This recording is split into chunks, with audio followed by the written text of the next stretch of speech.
Okay, I'm about to install this backup camera, and when it's all said and done, it's gonna sit like this with the little suction cup. I think it looks pretty good there.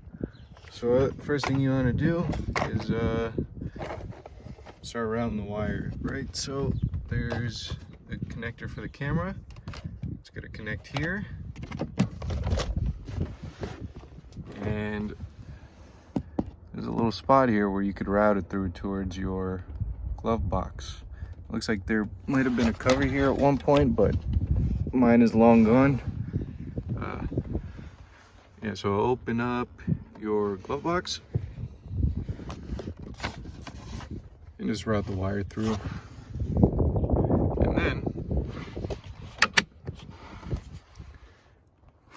I'm gonna route it around the passenger footwell, up the passenger side, into the trunk. So in order to get the wire all up out of the way, you gotta remove this panel. I think it's just this one screw, and then you could wiggle it out. And then this thing just pops off. You might have to take this thing off. You might not.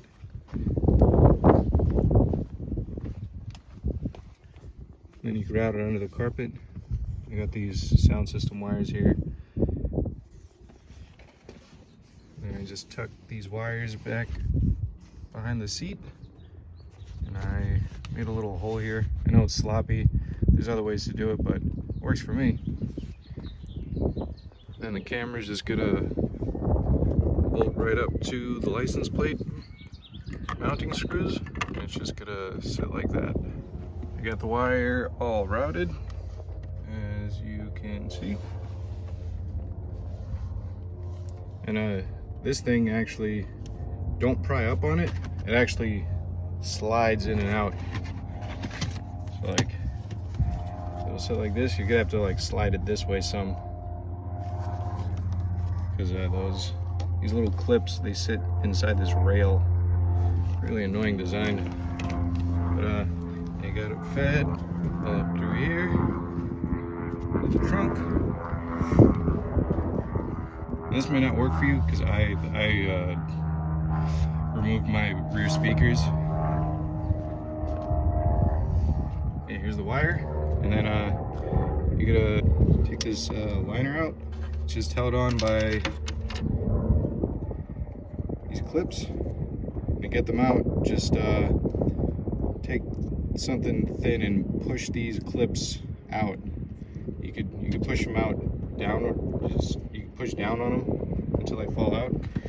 And you can pop this thing off. There's 4 of them. And also remove your bulb housing assembly. Just these things, and then you gently pull it out.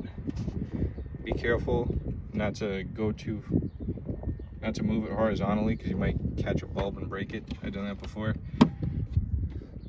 And here is your wiring for your brake light. So now I'm going to figure out which one's the positive and negative for the reverse, and then we'll be able to get the wiring in. And also the power wire for the camera, I'm thinking I'm going to remove this thing and just route it through there. These are actually the lights that light up your license plate, and whoever painted my car painted them black, so I think we would take them off and strip the paint off, or maybe get new ones. But yeah, either way, we should still be able to get the wire through there. In order for the camera to work, it's going to need to have 12-volt power and be hooked up to ground. Here's the circuit for the backup lights, right? So fuse 10 supplies power, so if your fuse pops during this installation or at any point, you know, or if your reverse lights stop working, you know this is the fuse to check first. And if you have a automatic or manual transmission, circuit goes like that, and then blue and white is power for the backup lights. So if you look here, here's the blue and white wire. So we're just gonna splice the positive end into the blue wire. And I'm just gonna use a separate ground. I think I'll use this guy for a ground. Should work just fine. If you have trouble, like your fuse keeps popping or the camera's not receiving adequate power, you might have to just run a separate power line. But the battery's right here, so that makes it pretty simple. We're gonna try it this way first and see how it goes. Also, before cutting into the wiring, disconnect the negative side of your battery. There shouldn't be power here. It's not really safety for you so much as safety for the electrical system of the car. Weird stuff could happen when things short out. You might blow a fuse or something. Go ahead and cut the wire, pull back, trim back some shielding, and put the connector on, grip it down real good. Then we're gonna twist these two together on the positive side. Stick it in there, grip it down real good. Bam! Like that. Now we're gonna take this bolt off. Pretty sure it's a 10mm. We're gonna take a wire wheel and clean up all the paint around it so that the ground could have a good connection. Just kidding, it was actually an 8mm.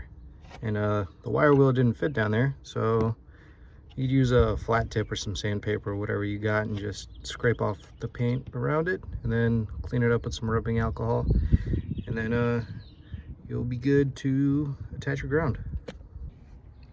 Then you want to take off the 2 screws, holding your license plates on, license plate lights on, and there's just enough room, so if you pull this guy out, there's just enough room to route the wire in, and if you get it just right,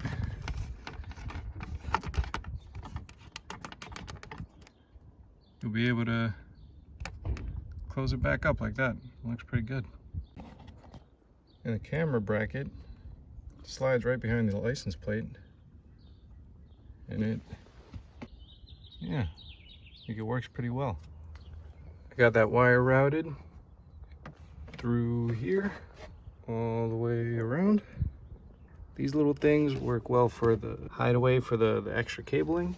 Just zip tied them to them, connected everything up, and yeah, now it's time to put everything together, see if it works. Correction, you want to see if it works first before you put everything back together. That way if it doesn't work, you don't have to take everything back apart. Also, if you're routing it the way I am, make sure this wire doesn't interfere with this hinge operation so that you don't actually accidentally pinch it.